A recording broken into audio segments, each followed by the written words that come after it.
Saudara, kenaikan kasus gagal ginjal akut pada anak di tanah air terus meningkat. Sampel obat sirop yang diuji ini mengandung etilen glikol atau senyawa yang diduga memicu gangguan ginjal akut pada anak. Yuk kita diskusi bersama Skolastika Silvia.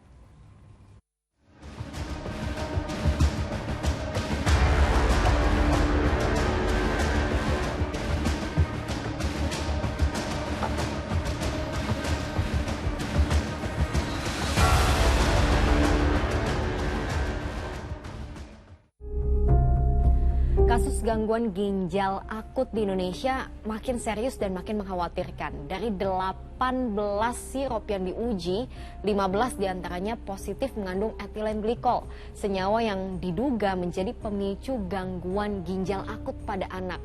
Pertanyaannya, kok bisa obat-obat ini beredar luas di publik? Kita diskusi.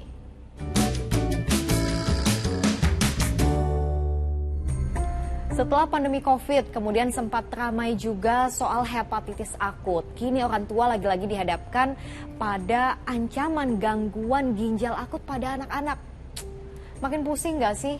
Apalagi menurut Wamenkes, 15 dari 18 sampel obat sirop yang diuji mengandung zat berbahaya. Kasus gangguan ginjal akut makin mengkhawatirkan. Terkini, BPOM merilis daftar 5 obat sirup anak yang diduga mengandung etilen glikol di atas batas aman. Ada sejumlah merek obat batuk flu dan juga obat demam yang biasa dikonsumsi oleh anak. Di Indonesia kasusnya makin mengkhawatirkan. Total saat ini sudah ada sebanyak 206 kasus yang sebarannya di 20 provinsi. Di Rumah Sakit Umum Pusat Hasan Sadikin Bandung, 12 pasien anak terjangkit gangguan ginjal akut. Rata-rata usia anak di bawah 6 tahun. Di Jawa Timur, 24 anak balita terjangkit penyakit gangguan ginjal akut. Dari total ini, 13 diantaranya meninggal dunia usai dirawat lebih dari 7 hari. Di Sumatera Utara ada 8 kasus kematian anak akibat penyakit gagal ginjal akut. Di Sumatera Barat terdapat 22 pasien ginjal akut, 12 orang meninggal dunia. Di Jakarta saat ini kasusnya kembali bertambah menjadi 71 kasus, 40 diantaranya meninggal dunia, dan ini menjadikan ibu kota sebagai provinsi dengan kasus tertinggi. Buntutnya, penarikan massal obat sirop yang beredar di pasaran. Untuk sementara waktu, obat jenis ini tidak boleh diperjualbelikan. Tenaga kesehatan pun tidak lagi diperbolehkan untuk meresepkan obat sirop kepada pasiennya. Lalu apa yang bisa dilakukan atau pertolongan pertama ketika anak mengalami demam? Pertama, tirah baring atau anaknya sebisa mungkin beristirahat. Kemudian ada kompres air hangat ya selama 5-10 menit.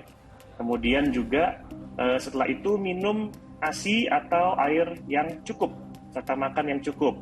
Baru jika nanti tidak ada perbaikan, bisa diberikan obat penurun panas. Dalam hal sekarang sirup masih dilarang, kita bisa berikan dalam sediaan berbentuk puyer berisi satu obat saja. Panik pun sekarang nggak ada guna. Yang bisa kita lakukan sekarang dalam melakukan tindakan antisipatif. Misalnya mewaspadai gejala gangguan ginjal akut. Apa aja? Gejala gagal ginjal akut yang bisa diwaspadai, misalnya demam, gangguan pencernaan seperti muntah dan diare, gangguan pernafasan seperti batuk dan pilek, tidak bisa kencing atau volume urin sedikit. Tanda bahayanya apabila dalam waktu 6-8 jam tidak ada sama sekali produksi urin, ya. Anak tidak buang air kecil dalam waktu 6-8 jam. Apabila lebih dari 8 jam anak sudah tidak buang air kecil, ya harus segera dibawa ke rumah sakit. Bila akan memberikan obat sirop, pastikan kandungannya tidak terdapat salah satu zat ini: propilen glikol, etilen glikol butyl ether, dietilen glikol. Dan perlu diingat, pertolongan pertama pada anak demam gak melulu hanya dengan mengkonsumsi paracetamol. Jangan panik, paracetamol masih bisa digunakan selama dosisnya benar.